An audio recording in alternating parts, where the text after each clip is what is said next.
So hi everyone, wonderful, Okay. wonderful to chat today. We were connected previously in we're Outlier as well. we're starting the talk today about AI agents and how to win in this new era of AI agents, how to be successful, what's needed, and how can blockchain help us all right now? build better AI agents and better models in this world. So thank you all for coming. We'll start with some introductions to our friends here in the panel. So yeah, please introduce yourselves. Sure. My name is Tom Trowbridge. I'm a co-founder of Fluence. Fluence is building and has actually launched a decentralized compute platform. So we've started with CPUs, which power most of the internet, like 95%. We'll add support for GPUs as well. But we're big believers in the need for decentralized compute. And before Fluence, I helped found Hedera Hashgraph. To my office from July 7th. Guys, I think the mic in the corner is on. His mic is on in the corner. Guys, hello, tech. Guys. His mic is on. Yeah, His mic is on. My calendar link.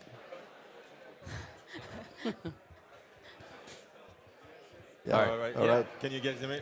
Yeah. Yeah, we hear you well. Cool. Yeah. So my name is Mathieu Baudet. I'm the founder at Linera. Linera is a real-time layer 1 blockchain that we created, to enable new kinds of applications that really need low latency at scale, low latency interactions between users, AI agents, application chains, and services. So make all that possible at Linera. Yeah, and hi everyone. My name is Clara Tao. I'm the founding officer of the Filecoin Foundation. For those that don't know Filecoin, we're the world's largest decentralized storage platform. We have a whole network of decentralized data centers all around the world run by entrepreneurs. We've been around since 2014, where our white paper was written. And in the world of AI and AI data, I think some studies estimate by the end of 2026, 80 to 90% of new data on the web will be AI generated.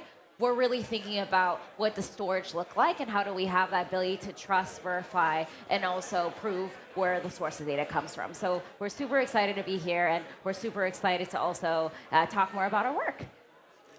Hello. Yeah. So I hope everyone can hear me. Yeah. So I'm Kamesh, one of the core contributors of Openledger.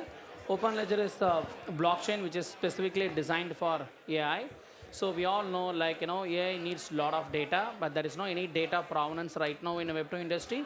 So we try to solve that right now, giving a data pipelining tooling and then fine-tuning tooling and then making the model more explainable. So the whole idea of Openledger is to figure out a way how data leniency can be tracked, and then based on how model is using the data, they have to get paid. So that's a concept called proof of attribution. So Openledger is fully blockchain for designed specifically for building models and collecting the data and building agents and making it more verifiable and transparent. Yeah. Thank you. I'll introduce myself. My name is Tomer. I'm the CEO and co-founder of Addressable. Addressable is an AI company that builds the user database for crypto. And when profiling users on-chain, a few hundreds of millions of them, we connect them to their off-chain identities, to their off-chain characteristics, so that any company on-chain and off-chain can enjoy blockchain users in a more robust way with go-to-market, retention, and fraud detection. We'll start from the first question, which is probably one of the biggest in the field. AI is eating the world. You see all the centralized AI companies accumulating all the GPUs, generating most of the revenue in the field. And the main question I have for all my friends here is, when blockchain and decentralization comes to play, what is the major problem we're solving? Why do we need blockchain and decentralization in the AI world? What problems that we face today can be solved by decentralization that is introduced by those 4 companies you represent? Sure. I guess I'll start with this, and it's it gets into pretty philosophical and society-wide implications. But AI is fast becoming a source of truth, the way Google has, right? And so as AI becomes a source of truth, whether it's ChatGPT, whether it's XAI, and those companies get big, inevitably they get pressure from governments, from shareholders, from board members, from interest groups, from activists to pressure, to lead, to censor, to tilt, to delete, etc. Right? So whenever you have an overwhelming source of truth that people go to, what that truth is matters to a lot of people, and there are a huge amount of pressures that come to bear on those businesses. And it's not their fault, it just happens.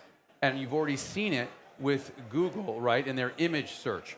And that crazy Gemini example that went out where they would ask to generate images and they were just wildly off because of the biases and pressures that those team members felt, which comes from the culture, which comes from shareholders, which comes, all the way down, right? So that's the problem set. And so decentralization can help remove those influences for better and for worse.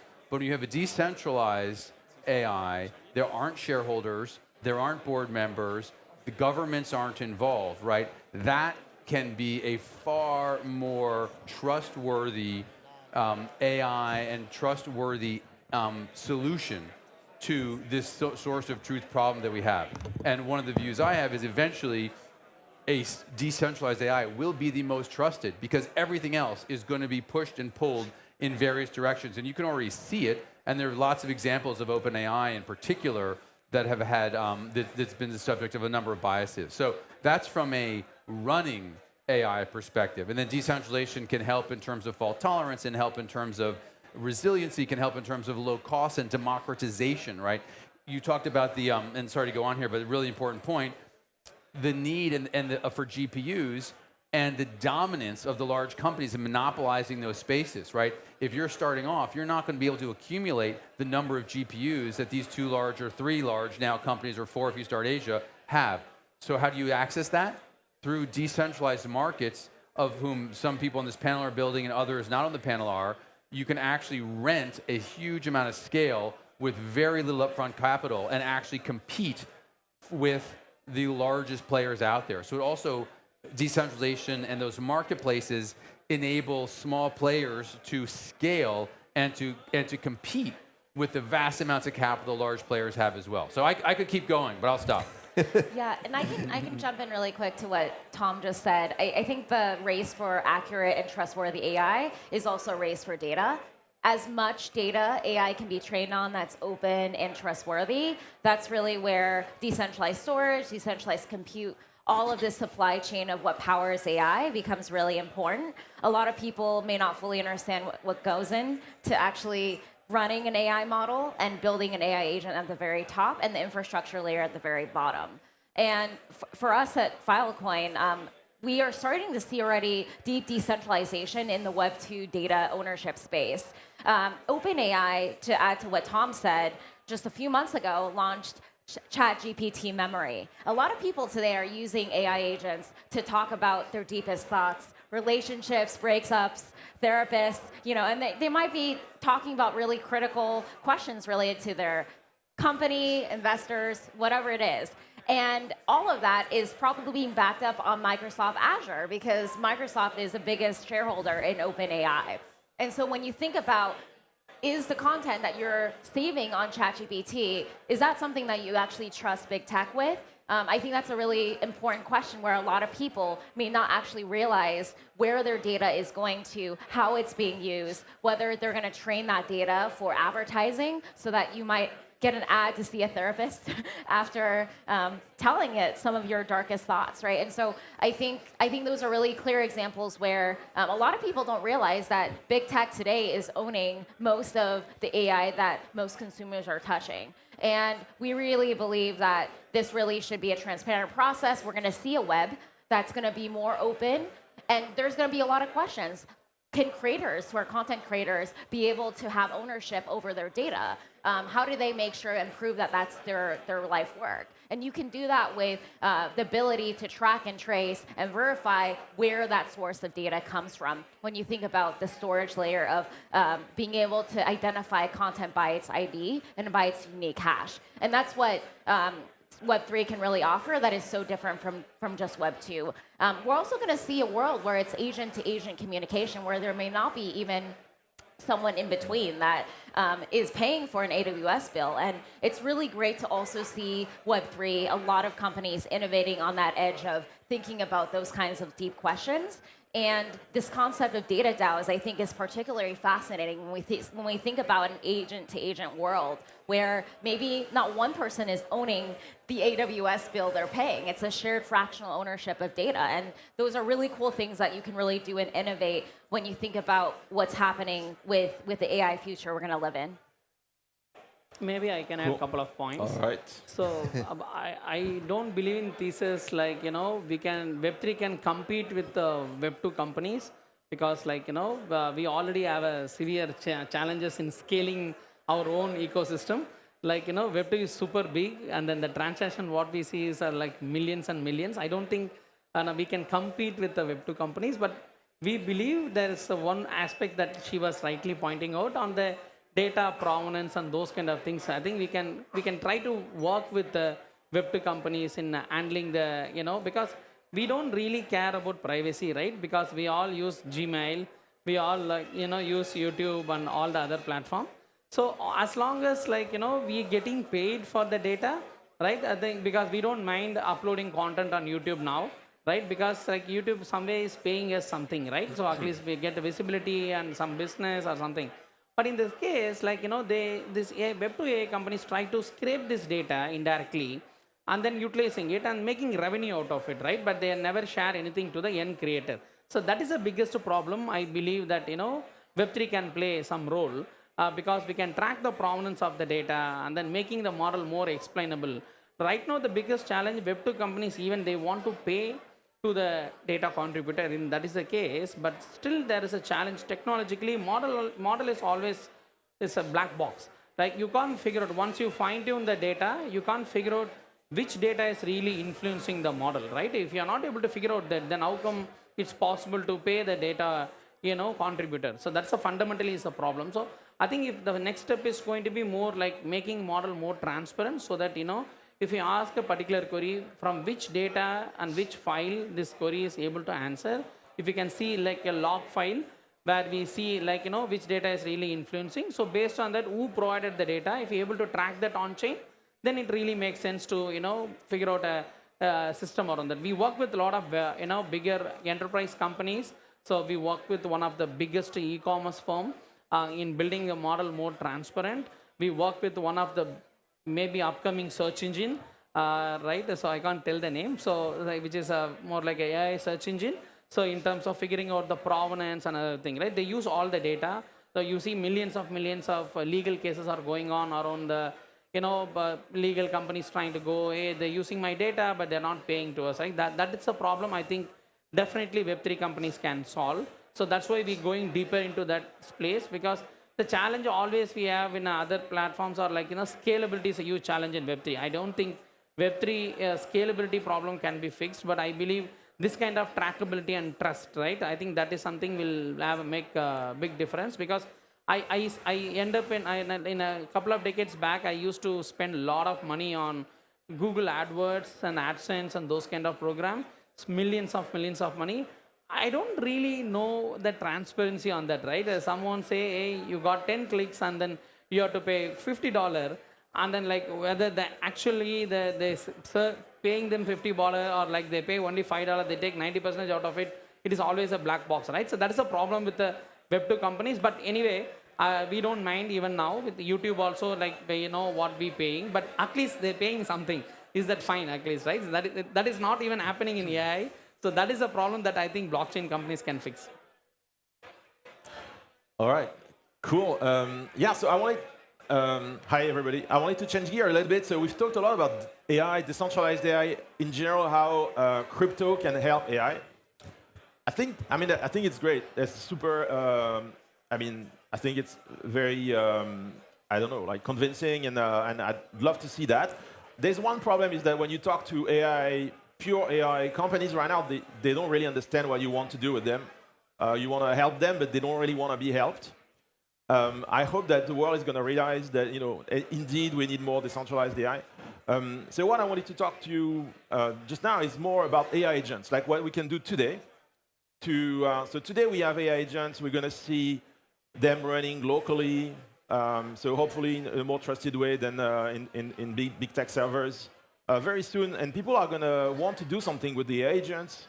And crypto has a lot to offer. We can help AI agents have access to a financial system that we're just creating that is programmable, that is basically a dream for AI agents to play with. There's only one problem. I think currently blockchains, if we plug AI agents to the current blockchains, I think it's going to be a mess in terms of security. At least that's my thesis. We have cut corners. We are relying, like currently clients, to access to blockchains, they have to use third parties. Trust the RPC providers to mediate all the data basically that you want to write or read from the blockchain. And now, when it's a human in the loop doing that, that's fine. We've made peace with this idea that we can trust API providers. But now, if you automate everything, you use AI agents. So imagine those trading agents. They're going to take data directly from centralized entities and then take actions on top of that. Maybe we end up with a network of AI agents that want to interact with each other.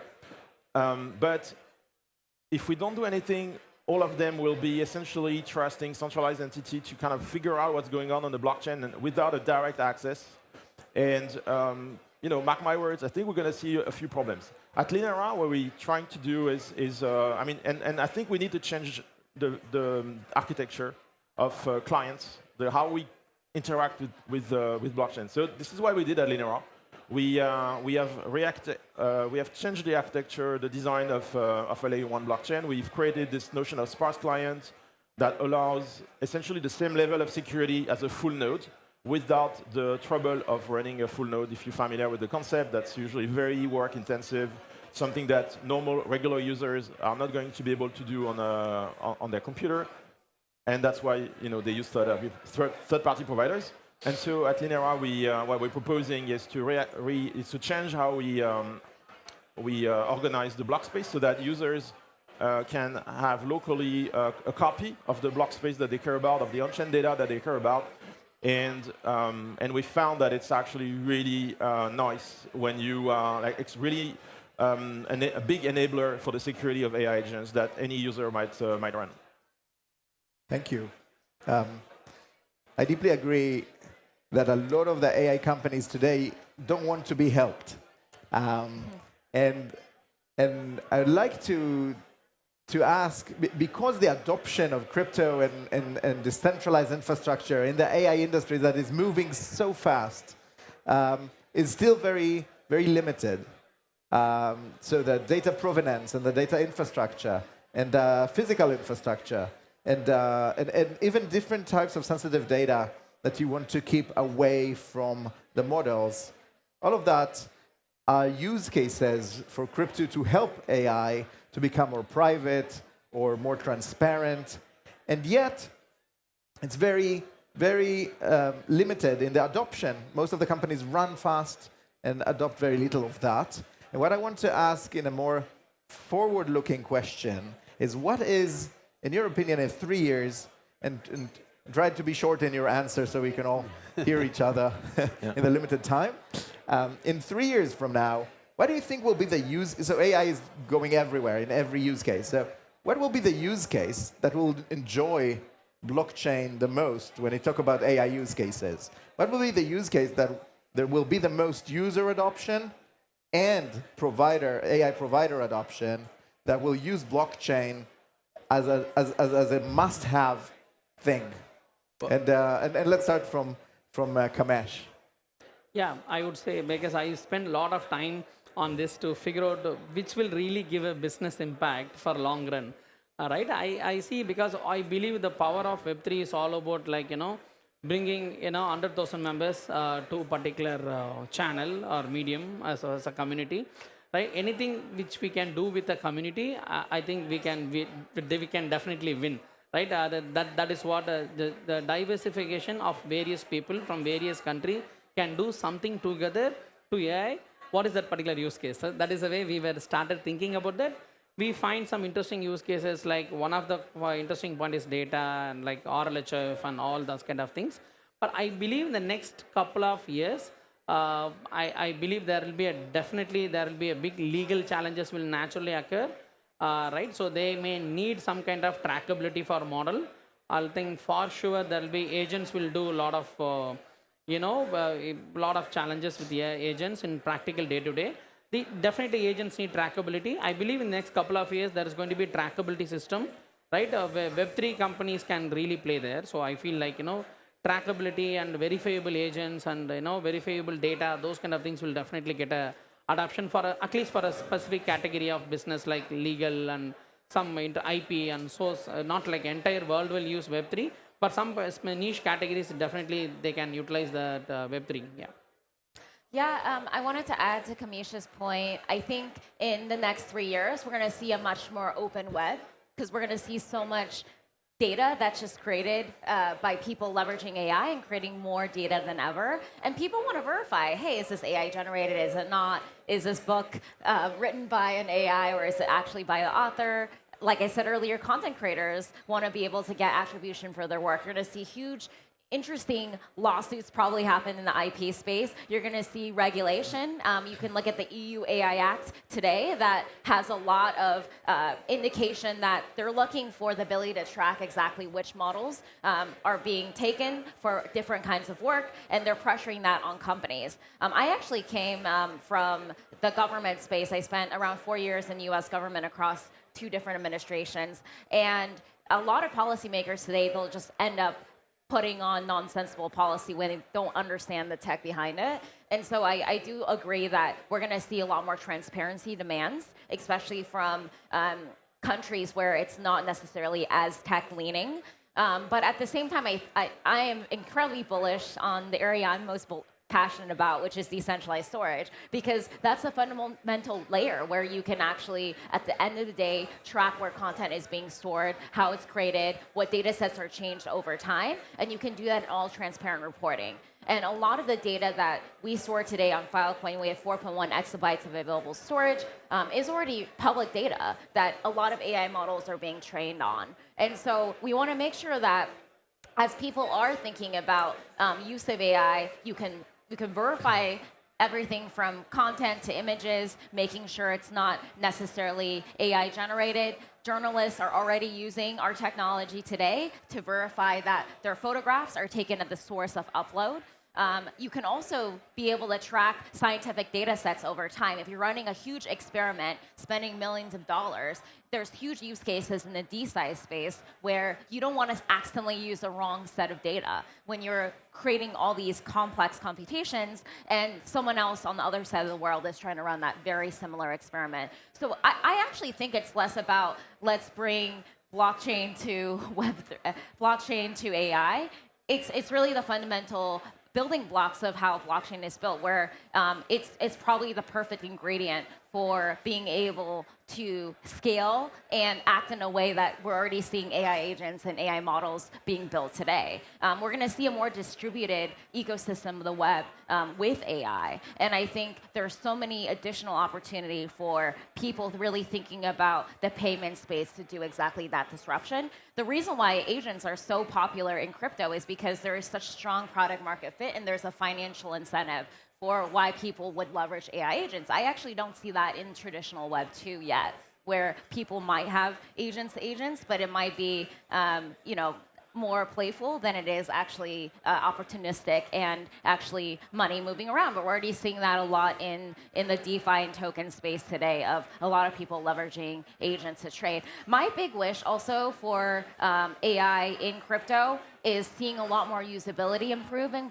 blockchain so that we can really onboard the next million users onto crypto, because a lot of the challenges with crypto is really usability, that you can automate a lot of the complexity out of the way, and the best builders, the best engineers can really work on making the tech great, and we can really build those beautiful front-end experiences that make payments to storage to everything else seamless and easy to use. Thank you. Yes, I love the use case of data traceability. I agree with generalized AI-generated content everywhere. It's going to be a fascinating problem to figure out what's true and what's not.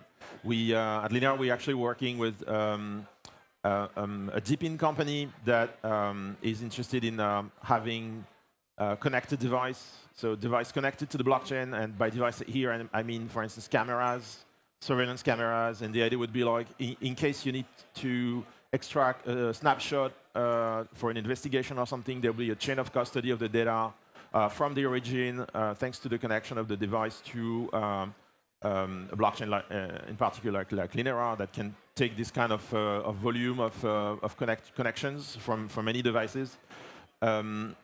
I think, obviously, tracking the origin of AI models would be amazing. I don't know how feasible it is. Those are like really difficult beasts to tame.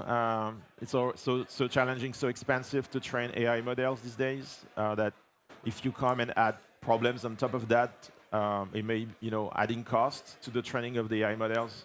We're talking about millions, tens of millions. That might be a difficult discussion, but I think there will be a demand eventually for very rigorous tracking of AI training.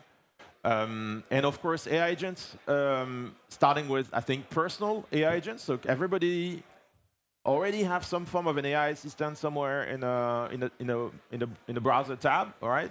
That could translate into AI assistants that are widely used, that are installed on your computer, have access to your data.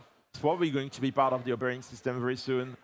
And hopefully there will be plugins, there will be ways for people to hack and connect those AI agents with their favorite blockchains and favorite DeFi applications. I have a slightly different view, which is I think of AI agents as consumers, not just for personal, but business. So I was with a guy yesterday who has 2 full-time employees just managing his cloud spend, right? That should be and will be an AI agent very soon. AI agents will be doing the purchasing, the sourcing for tech and all kinds of other spends from behalf of companies. And what does that mean? They will be the most efficient consumers out there. If you are not well known, if your UX or UI isn't good, doesn't matter, right? They will be ruthless consumers in terms of price and performance, particularly in the Web3 world. And so agents have the potential to actually lead adoption of a whole number of Web3 products that may not be quite ready for traditional companies to adopt because they're not quite mature enough on the UI. UX isn't there. They don't have the BD teams. But for an AI agent that for whom all of that stuff is irrelevant, they could be the target consumer. And so I view AI agents as actually leading consumption, leading adoption of the most efficient Web3 products, which obviously are efficient because of the blockchain underlying and token economics of them all. Thank you. We're at the end of our time. I'll say one sentence about AI agents in crypto. I believe that the best problems today will not be the worst problems in 3 years from now. We'll see a lot of new problems coming up when everybody has an AI agent that buys from them, do their errands, and do their official work, unofficial work, and some hobbies. We'll have a lot of non-human entities, so each one of us will have them to do a lot of things. And my perspective is that blockchain and Web3 will be used to verify humanness for people. So it will be very hard to know if there's a human in the other side or someone on behalf of a human. And it will be very hard to know. And any human test today can be passed by AI. So I think the best way to prove that you are a human, that you have only one instance, you are a non-fungible human, is by blockchain provenance. And this problem will be a big problem of the future, very near future, to just have human provenance for any interaction that you have in the digital world. I want to thank you all for coming today and for the wonderful chat. And thank you all for listening. Thank you. Thank you.